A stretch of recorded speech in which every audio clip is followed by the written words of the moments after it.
You must understand, before anything else, that the turning point in the psyche is never loud.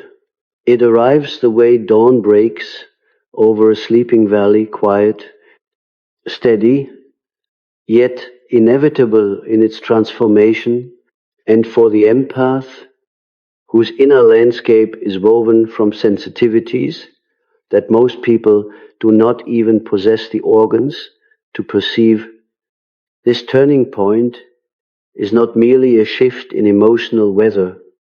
It is a profound reorientation of psychic gravity, as if the axis of the soul itself tilts toward its true north for the first time.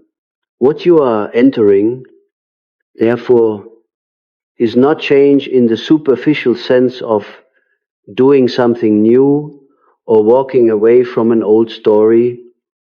You are entering the psychic moment in which the self that carried too much, fell too deeply, and inherited the shadows of an entire bloodline, finally meets the deeper self, capital S, whose purpose is to rewrite the destiny you were never meant to live. Many empaths believe their suffering is an accident of their sensitivity, a kind of unfortunate cost of being attuned to the invisible. But I tell you now, as I have told many seekers before you, sensitivity is not the origin of your suffering. Unconscious loyalty is. The empath's turning point begins the moment they discover that the psychic contracts they obeyed, the unspoken vows of carrying the family's sorrow. The agreements to feel what others refused to feel were never written by their own hand. They were inherited, and anything inherited can be rewritten. Anything unconscious can be reclaimed. Anything that belongs to the shadow can be brought into the light to be transformed. You may ask, how does one recognize the exact moment this turning point begins? It does not announce itself with fanfare. It begins quietly, almost imperceptibly, the way an ancient dream resurfaces. Just before waking, you notice for the first time that the suffering you once absorbed without question no longer fits inside your body. The grief that once felt like your own now feels strangely external, as though you are holding a coat that was always several sizes too large. The mood of others no longer slips into your bloodstream as easily as it once did. There is a subtle pause, a momentary witnessing, a faint but undeniable sense that you are separate, not disconnected, not detached, but sovereign. This is the threshold, and once an empath reaches this threshold, the old destiny, the one shaped by wounds, projections, ancestral programming, begins to lose its grip. Every human being must eventually confront the tension between who they were conditioned to be and who they truly are. But for the empath, this tension is more violent, more dramatic, because their identity has often been shaped not merely by personal conditioning, but by the unmetabolized emotions of entire generations. When a child senses what the mother does not speak, what the father does not confront, what the family collectively represses, that child becomes a vessel of ghosts. And when that child grows into an empathic adult, they mistake these ghosts for personal identity. They say, I am anxious, when in truth the anxiety belongs to the household they grew up in. They say, I am responsible for everyone's emotional stability, when in truth they were merely attempting to keep chaos from erupting. They say, I am too sensitive, when in truth their sensitivity was a survival mechanism, a psychic antenna tuned to frequencies of danger. The turning point begins when the empath realizes they are not the ghosts they carry. They are the living soul who chose to bring those ghosts into consciousness. One cannot rewrite destiny without confronting shadow. The shadow is not evil. It is simply the part of you that has been exiled from your own awareness. But for empaths, the shadow is often composed of pieces of other people, mother's unprocessed fear, father's unspoken rage, siblings' loneliness, ancestral trauma that was never named. These fragments fuse with your own psyche, creating an identity that is simultaneously yours and not yours. I have said before that until the unconscious is made conscious, it will rule your life and you will call it fate. For empaths, this is truer than for any other archetype. The empath calls fate what is often inherited emotional debris. The empath calls identity what is actually a pattern of psychic survival. And the empath calls destiny what is merely an agreement to continue carrying what was never theirs to bear. But destiny is not fixed. It is not a straight line drawn by some external architect. Destiny is what emerges the moment the individual confronts the unconscious with courage. The turning point for the empath is the moment they stop absorbing and begin observing, the moment they stop merging and begin differentiating, the moment they stop confusing compassion with self-erasure. And this shift, though internal, is seismic. A new psychological architecture begins to form, one that no longer requires the empath to be the emotional container for everyone else's unresolved conflicts. Imagine, for a moment, a dream that an empath often brings to my consultations. They speak of walking through a forest, carrying a heavy, shapeless bundle. They do not know what is inside. The forest grows darker, the path disappears, and yet they continue walking because the burden has become their identity. But in the dream's turning point, its symbolic climax, the bundle suddenly opens on its own. Inside, there is nothing. It was empty all along. The weight they carried existed only in their belief that it was necessary. And the moment they realize this, the forest brightens, the path reappears, and the dream ends. This is the psyche speaking in symbols. The empath's destiny changes the moment they see the burden for what it truly is, a phantom constructed by unconscious loyalty. When an empath reaches this turning point, something extraordinary happens. Within the unconscious, the archetypes within the psyche begin to reorganize themselves. The inner child, who once felt responsible for holding the family together, is no longer alone. The inner father, representing boundary, authority, direction, awakens from its dormant state. The inner mother, representing nourishment, intuition, belonging, returns to her rightful role. The self, once fragmented, begins to integrate. This is individuation in its purest form, the process through which the empath steps out of inherited patterns and steps into the life they were destined to create. But let me tell you the truth. Many spiritual teachings often avoid this turning point is not gentle. It requires the empath to feel emotions that were once suppressed. It brings the shadow to the surface, often in the form of dreams, synchronicities, unexplained tension, or sudden clarity. It exposes relationships that were built on emotional dependency. It reveals truths the empath has long intuited but was afraid to acknowledge.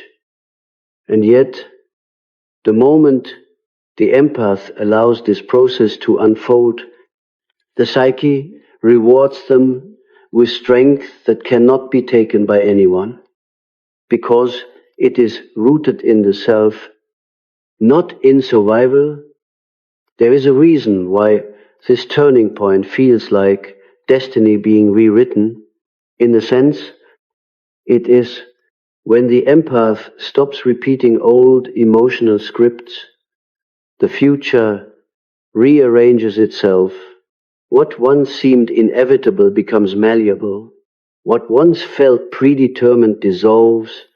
The empath begins to make choices not from fear, but from clarity, not from obligation, but from authenticity, not from inherited emotional bondage, but from self-possession.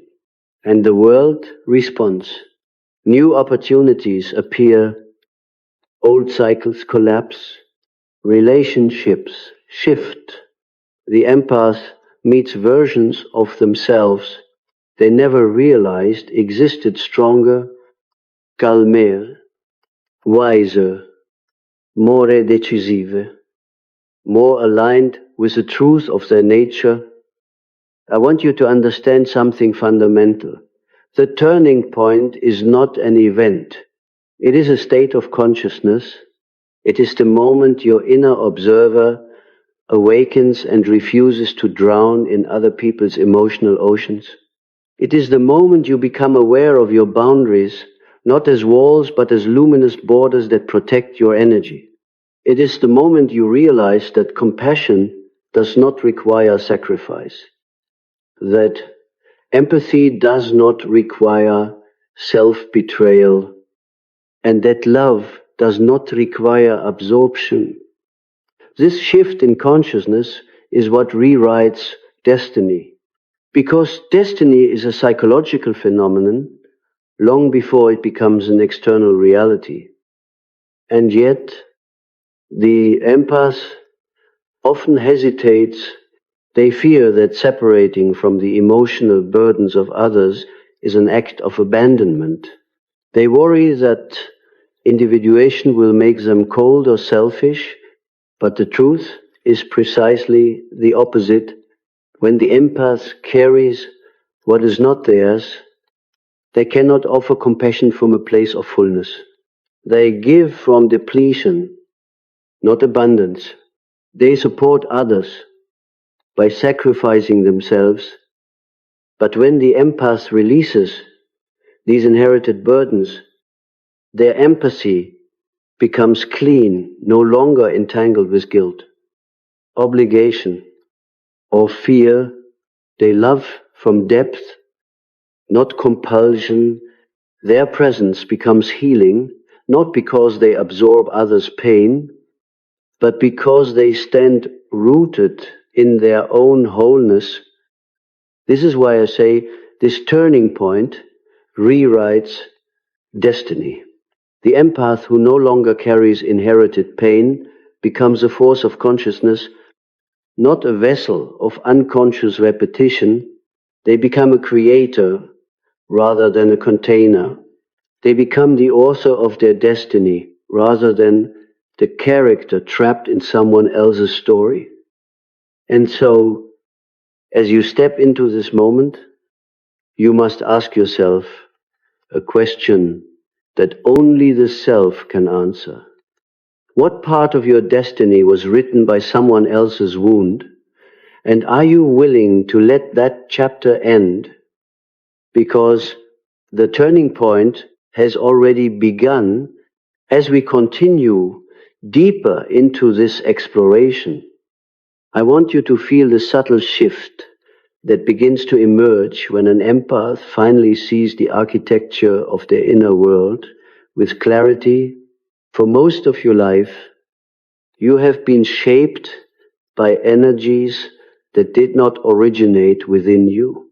When a person grows up in an environment where emotional chaos is unspoken, yet constantly present, the child's psyche adapts by forming an extraordinary sensitivity.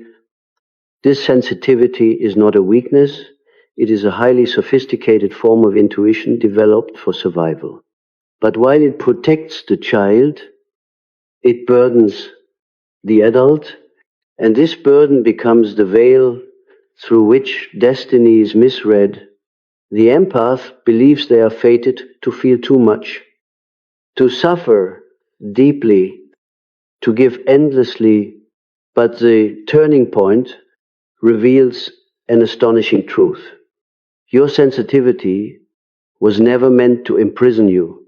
It was meant to guide you toward individuation.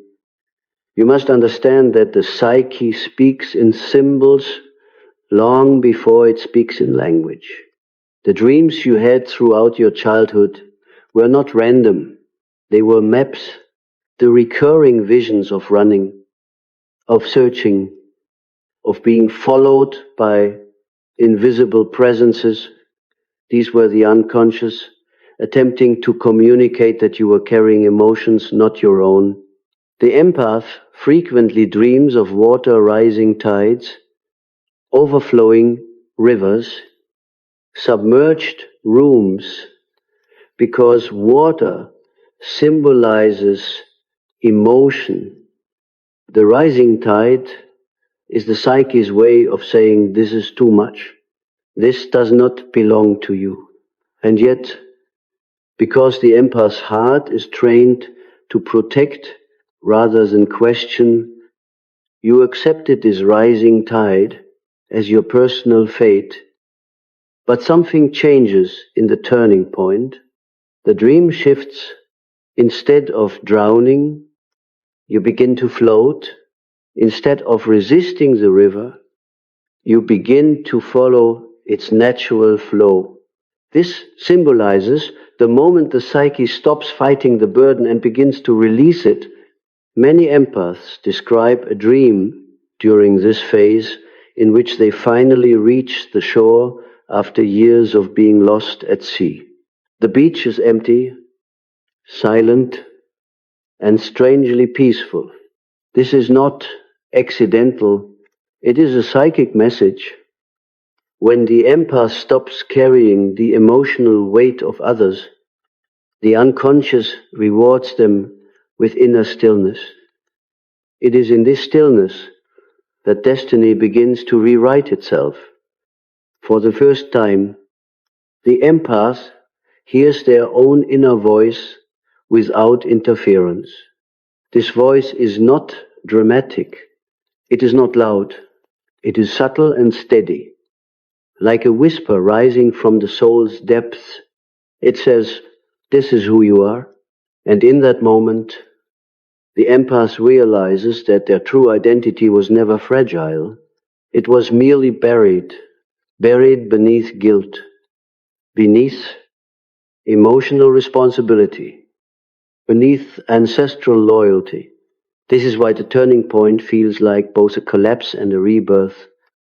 Something ancient within you dies, the part that believed you existed to carry pain, and something timeless awakens. I have observed this transformation countless times in my work. It is as though the empath had been living with a veil over their eyes, one woven by generational silence. The moment it lifts, they see the people around them differently. The mother who appeared strong suddenly reveals her own unresolved wounds. The father who seemed distant reveals deep emotional fractures. The family system that once seemed ordinary now reveals patterns of avoidance, repression, trauma, and fear, and the empath, who once felt inferior or overly sensitive, realizes they were the conscious one all along. They were the one who felt what the family refused to feel. They were the one who carried what the bloodline could not heal. This realization is both painful and liberating. Painful because it reveals the depth of the empath's burden. Liberating because it reveals that the burden is no longer necessary. The empath often believes that releasing this burden is an act of betrayal, but I tell you now it is an act of evolution. The family's wounds are not healed by one person continuing to carry them. They are healed when one person becomes conscious of them. Consciousness is the medicine. Awareness is the transformation. To hold the wound is to continue the cycle. To see the wound clearly is to break it. This is why the turning point feels like destiny shaking itself awake. Suddenly, the future is no longer shaped by unconscious repetition. The empath begins to move from a place of intention, not reaction. They begin to act rather than adapt. They begin to choose rather than absorb. And the psyche, sensing this new autonomy, begins to reorganize.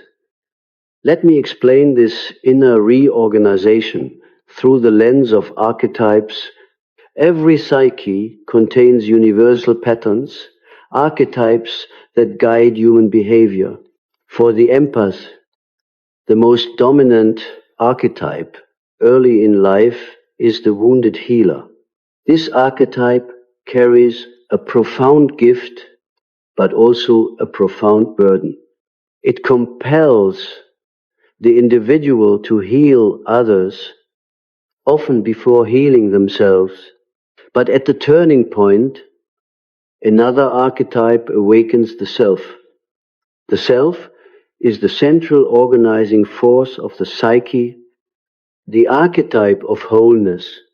When the self becomes active, the empath is no longer driven by the compulsion to rescue. They are guided by the instinct to become whole. This shift is monumental. It changes everything.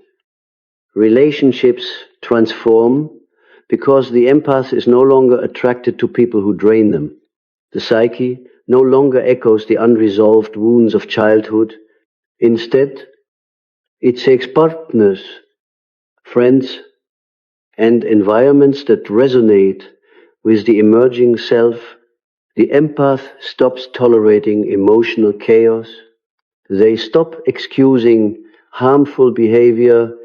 They stop absorbing what others refuse to see. This is not detachment. This is sacred clarity. For the first time, the empath feels the boundary between self and other as something real and holy. The body responds. The nervous system calms. The breath deepens. The heart no longer races at the slightest hint of tension in the room. This physiological transformation is not imaginary. It is the somatic expression of psychic individuation. When the psyche shifts, the body shifts too. You may notice during this phase that you begin to lose interest in certain relationships, conversations that once felt meaningful now feel heavy. People who once seemed magnetic now feel draining. Old dynamics that once felt normal now feel unbearable. This is not rejection, it is resonance. You are vibrating at a different frequency. You are no longer aligned with those who depend on your self-abandonment for emotional stability. It is common for empaths to feel lonely During this phase, the old world begins to dissolve, but the new world has not fully formed. This is the liminal space, the threshold between destinies. It is a sacred, psychological passage. Do not rush it.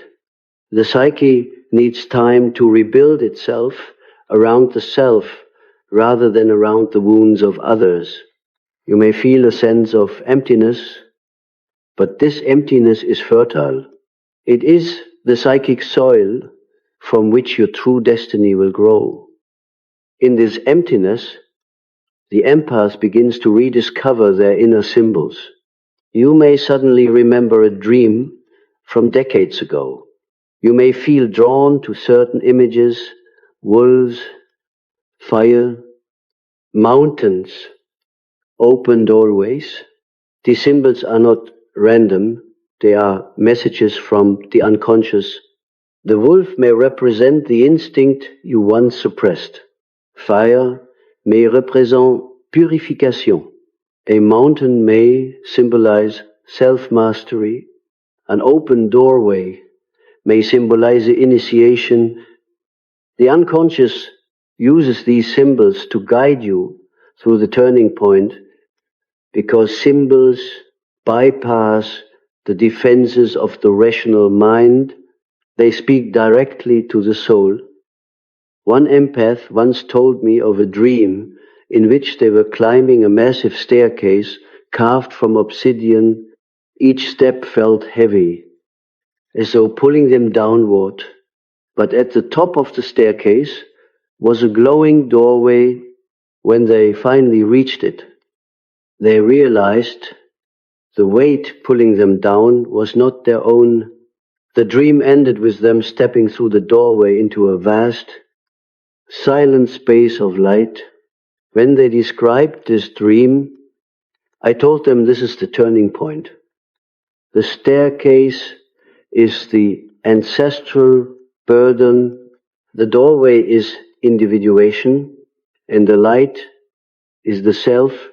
The moment you step through, nothing remains the same. This dream mirrors the transformation you are entering. You are climbing the staircase of your inherited patterns. You have been carrying burdens carved from other people's shadows. But once you reach the doorway, once you step into consciousness, you will never again confuse your identity with inherited pain. And so the question becomes, what does the empath become once they stop carrying the emotional burdens of others? They become powerful, not through dominance, not through force, but through clarity, presence, and authenticity. The empath's true power is not their ability to absorb pain. Their power is their ability to perceive truth, to sense what others cannot, to feel the deeper undercurrents of the human psyche. But this ability becomes fully actualized only when it is no longer corrupted by self-sacrifice. The empath who reaches the turning point becomes a healer, not by carrying wounds, but by embodying wholeness. They become a guide, not by fixing others, but by revealing what consciousness looks like. They become a creator of destiny, rather than a prisoner of inherited fate. And perhaps the most astonishing part of all is this: when the empath stops absorbing what is not theirs, the world begins to reflect their inner transformation. People treat them differently. Opportunities appear seemingly out of nowhere. Synchronicities multiply. The unconscious begins to communicate through symbols, numbers, events, and encounters. It is as though the universe itself rearranges to match their new psychological frequency, and in a very real sense, it does. Because destiny is not imposed, destiny is invoked. and you are invoking a new one. As we move deeper into this inner passage, I want you to feel how destiny responds to a psyche that has awakened. Most people believe destiny is something external, unfolding independent of their awareness. But the empath learns a different truth. At the turning point, destiny is the mirror of inner transformation. It shifts the moment the psyche shifts. It rearranges itself around the clarity you embody, and this is why the phase you are entering feels unreal, dreamlike, even disorienting, as if the world you once knew is dissolving before your eyes. In a sense, it is you are no longer living through the old psychic contracts that once bound you to inherited pain. And so the reality built upon those contracts begins to crumble. During this phase, the empath often experiences a surge of symbolic dreams. These dreams are not random expressions of the unconscious. They are initiations. The psyche begins to show you what is happening beneath the surface through imagery so vivid that it imprints itself upon your waking awareness. Many empaths dream of rooms they have never entered before. Rooms filled with scattered objects, closed doors, abandoned hallways. These spaces represent your inner architecture, the forgotten corners of the soul where memories, emotions, and ancestral residues have been stored without your knowledge. The turning point invites you to enter these rooms, not to relive the pain stored within them, but to reclaim the parts of yourself that have been locked away. One empath described a dream in which they wandered through a vast mansion filled with gates and staircases. Every door they opened revealed another version of themselves, a version that was crying, hiding, waiting, watching, grieving. When they reached the final room, they found a version of themselves standing tall, calm, and illuminated. This figure looked directly at them and whispered, "It is time." When they awoke, they knew intuitively that a chapter of their life had ended. This is the psyche's language. The mansion is the soul. The many selves are the fragments of identity formed through survival. And the final self is the awakened self, the destiny bearer. As you reach this stage, you may begin to feel a sharp contrast between your past and your emerging future. Old behaviors no longer feel natural. Old emotional patterns no longer have the same hold. You may find yourself unexpectedly refusing to engage in dynamics that once consumed you. You may feel a sense of exhaustion around people who once felt familiar. This exhaustion is not a failure. It is the psyche withdrawing energy from patterns that no longer serve your individuation. The empath's turning point is marked by this energetic withdrawal. You stop feeding what drains you. You stop energizing what diminishes you. And the moment you stop feeding these patterns, they collapse. What remains is space. Space in the psyche, space in the body, space in the heart. And at first, this space may feel uncomfortable because you have been conditioned to fill every empty space with responsibility. You were taught to anticipate others' emotional needs before recognizing your own. You were taught to sense danger before safety. You were taught to attune outward before listening inward, but the turning point reverses this orientation. It redirects your inner compass.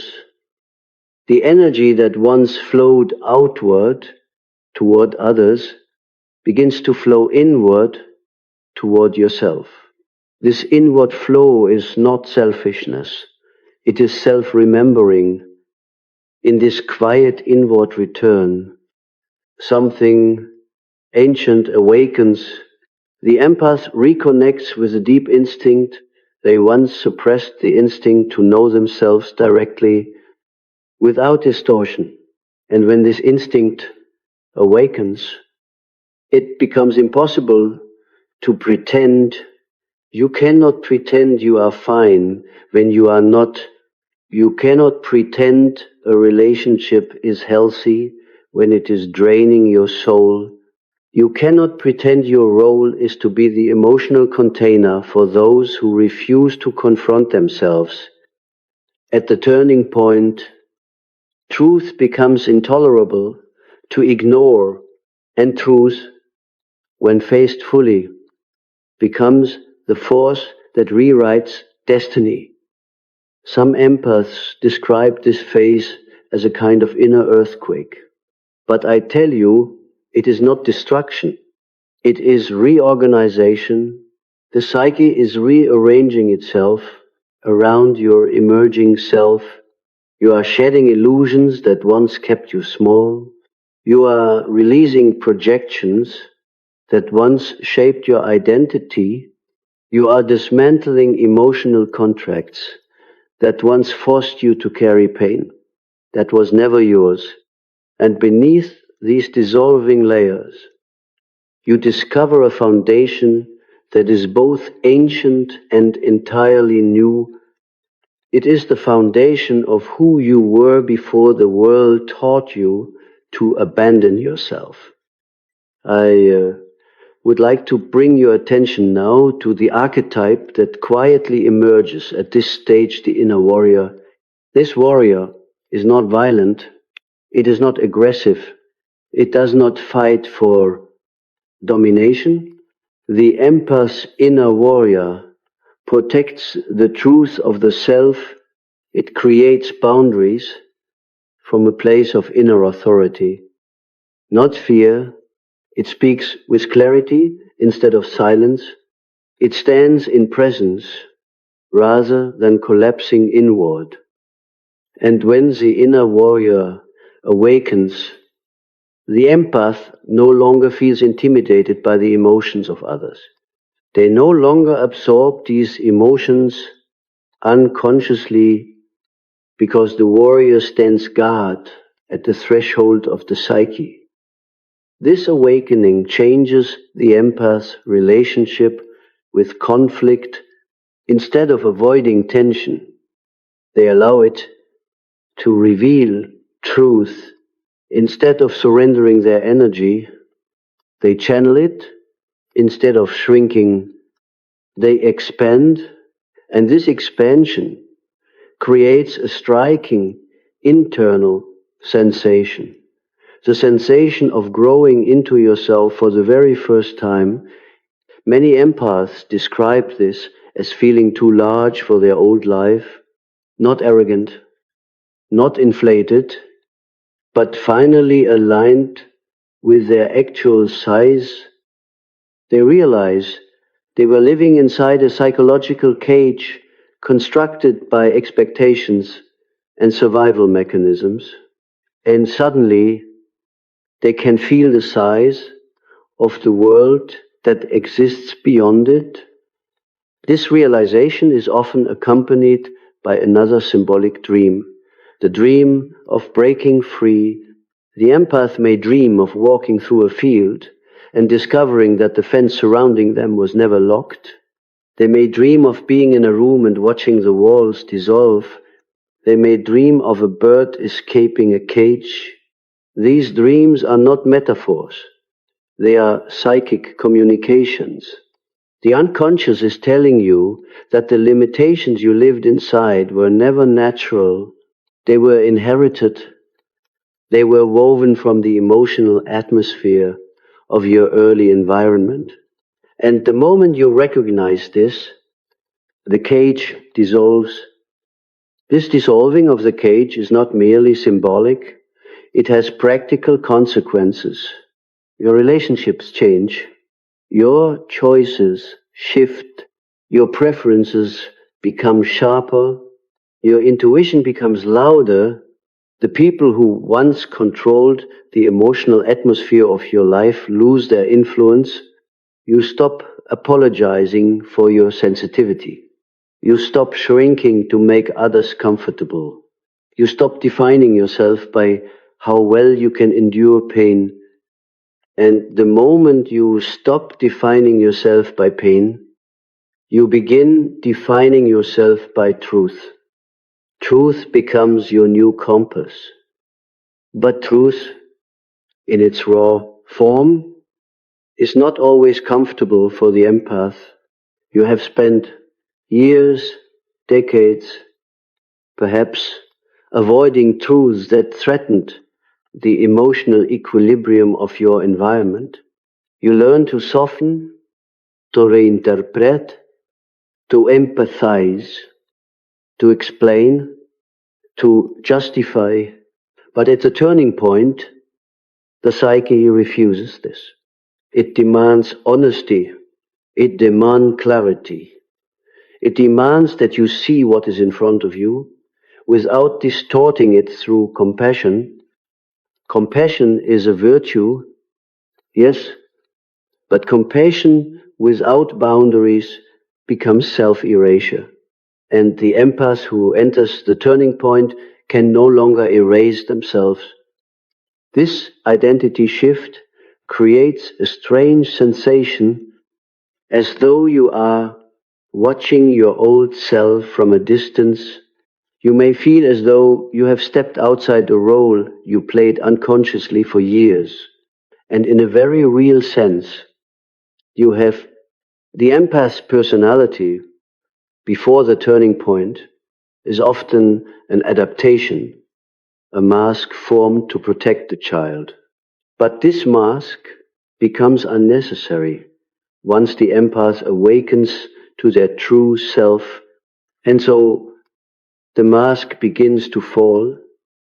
The falling of the mask is often accompanied by grief, not grief for others, but grief for yourself. Grief for the years you spent living someone else's destiny. Grief for the dreams you postponed. Grief for the parts of yourself you hid to make others comfortable. Grief for the burden you carried that no one ever recognized. This grief is sacred. It is the grief of rebirth. It is the grief that clears the path for destiny to rewrite itself. You must allow yourself to feel it fully, without judgment. Every tear shed in this phase is a tear returned to the self. Once this grief passes, and it always does, you will feel something extraordinary: stillness. Not emptiness, not numbness, but stillness. This stillness is the beginning of your true life. It is the space from which intuition speaks without distortion. It is the psychic quiet that emerges when you stop fighting battles that were never yours. It is the inner peace that comes when the self takes its rightful place at the center of the psyche. And in the stillness, destiny begins to reveal itself, not as a predetermined path, but as a living pattern emerging from the self. You begin to sense a direction not forced, not chaotic, but natural. Your desire gains clarity. Your values crystallize. Your purpose begins to take shape. And this purpose is not chosen by the ego. It rises from the unconscious. It reveals itself through synchronicities, through inner callings. through subtle impulses that feel unmistakably right. It is guidance from the deeper layers of your psyche, pointing you towards the life that aligns with who you truly are. This is the empath's true turning point, the moment they stop inheriting destiny and begin creating it. As we reach the final stage of this exploration, I want you to step into an even deeper awareness of what this turning point signifies for the empathic soul. You must understand that the psyche does not guide you towards transformation unless it is time. Psychic evolution does not occur through force. It unfolds through ripening. And what is ripening within you now is nothing less than a new identity. An identity no longer built on sacrifice, survival, or inherited emotional contracts, but on alignment with the self. In this stage, the empath begins to encounter a new kind of dream. Dreams not of burden or dissolution, but of emergence. Many empaths report dreaming of light, of open landscapes, of bridges stretching toward unfamiliar horizons. These images symbolize expansion. They tell you that the psyche has begun to rebuild on a foundation of truth rather than fear. The bridge represents the passage from the old self to the unformed self. The open landscape represents possibilities that once felt forbidden, and the light represents the illumination of consciousness, the truth you were always meant to see. For the first time in your life, you may feel as though you are waking from a long psychic sleep. Couleurs appear sharper, sounds feel cleaner, your intuition speaks more directly. The subtle signals of your body, long ignored, now carry clarity. You feel the difference between exhaustion and peace.